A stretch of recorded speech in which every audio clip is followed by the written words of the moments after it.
Hey, let us go through the payment system design. You can see the dashboard here, total number of transactions, active wallets, and fraud alerts, and success rate, and the tracing.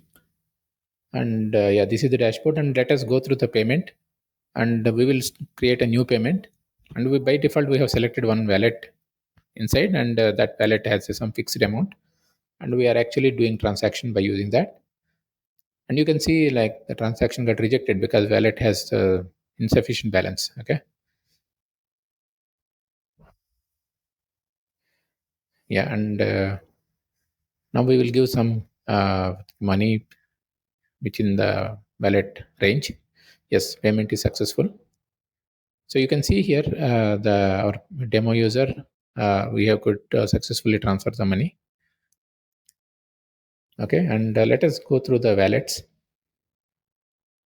So you can let's click through wallets, and you can see there are total 5 wallets are present, and we create a new wallet, and we will give some demo name for this one, demo user.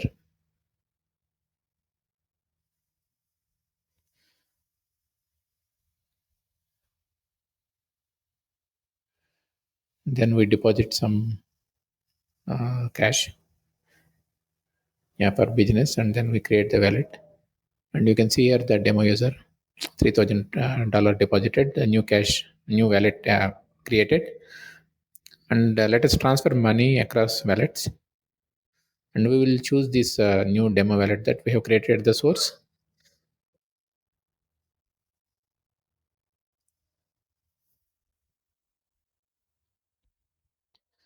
And we will choose the other wallet, test wallet, and the destination, which is our default wallet for payments.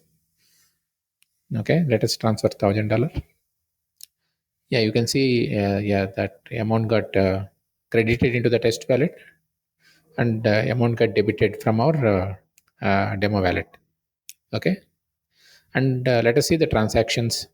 Okay, and we have selected that demo wallet that's now created, and you can see like 1,000 and 2,000, but there is a mistake. Everything is showing by minus, but it's a bug. But you can see the transaction is cash deposit and then transfer. And let us see the destination wallet where we have deposited the amount. You can see like $1,000 got credited into this wallet.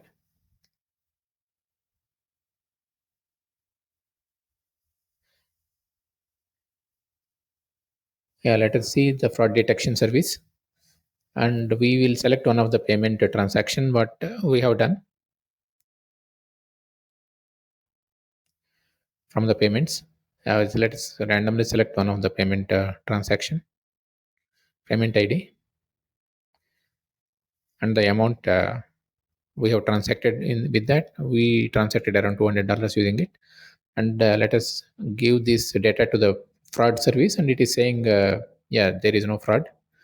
It's a smooth transaction. Okay, and you can see the reconciliation service is not fully built, and let us see the notification service.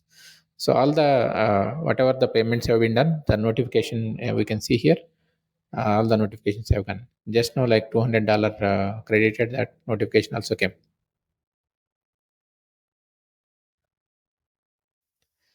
Okay, and we have read all the notifications, and let us try one of the transaction and to show that notification we should get.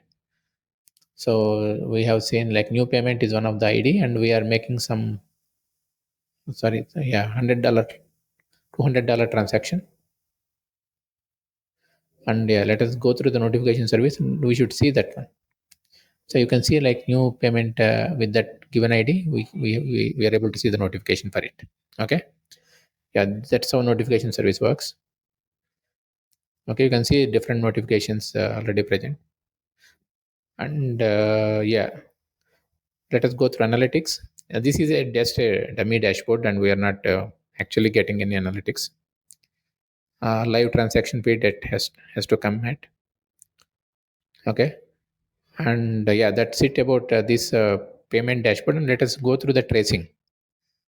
And you can see in the tracing, we can go through like fraud detection service in last 5 minutes. These are all the transactions, APIs that are available in that fraud detection service. and yeah, we can see the traces. So there is no API gateway that we have kept for now. All the requests from UI going to directly to the fraud service, so detection service. So yeah, it is directly processing it. That's how we can see all the transactions of fraud detection service. Notification service, I think the notifications has not come last 5 minutes. They are supposed to come because we hit it, but it looks like there is some bug. But last 3 hours notifications, we got bunch of notifications. I have verified them, and you can see here so many notifications are present. And let us go through the wallet service. Last 5 minutes, 15 minutes. Yeah, there are a couple of bunch of transactions. So it's a directive we are from the UI, we are hitting the wallet service because this is actually like every service owns their own database. That's how we have designed it. You can see here all the services running, and you can see here the so many Postgres DBs are running. Okay, these Postgres DBs are like every service owns their own database. So that's the design. This is Postgres for notification, Postgres for payment, and Postgres for reconciliation, and Postgres for fraud. Okay, and that's how we have designed, and also Redis also for so cache for different services, a separate cache. Okay, yeah, that's it. Thanks for watching.